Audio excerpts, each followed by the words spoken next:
ધારી 25. કેટલી ધારી? 25. એવી ધારવાની કે જ્યાં બધાની આજુબાજુ હોય અને પાછો રૂપાળો આંકડો હોય. ઘણા તો ધારે 26.5. સરખું ધારતાય ન ફાવતું હોય. મેસ બરાબર છે ને? તો કંઈક માપનું અને માણાના પેટનું ધારવાનું. બરાબર છે. હવે જુઓ, આ કેટલા છે? 16. કેટલા ઓછા છે? તો કે 9. એટલે 9 ની નુકસાની છે. આ કેટલા વધારે છે? 3. એટલે 3 નો ફાયદો છે. આ કેટલા વધારે છે? 12. તો 12 નો ફાયદો છે. આ 19 એટલે કેટલાની નુકસાની છે? 6 ની. 25 એટલે 0. 28 એટલે કેટલા વધારે છે? 3. ક્લિયર ને?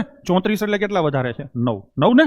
અને 21 એટલે કેટલા ઓછા છે? 4. હવે આનો જ હિસાબ કરાય. જુઓ, આ +9 ગયા, આ -9 ગયા. ગયા કે નહીં? હવે તો કે આ +3 અને -6 સામે ઉડી જાય કે નહીં? હવે 12 માંથી 4 જાય તો વધારો કેટલાનો છે? 8 નો. હું કહેતા ભૂલી ગયો.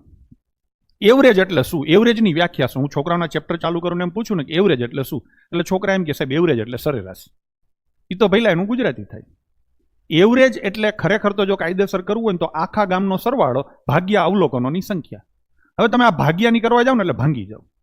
એના કરતા હવેની જે જેન્જી છે, જેન્જી સ્ટાઇલમાં હું કહું ને તો એવરેજ એટલે શું? તો કે એવરેજ એટલે વધઘટનો હિસાબ. શું? વધઘટનો હિસાબ, અને છેલ્લે એને હરખા ભાગે વેચવું. ટૂંકમાં નફો અથવા નુકસાનની સરખા ભાગે વહેંચણી કરવી. આ સૌથી સરળ રીતે પતે. મને 8 નો નફો થયો.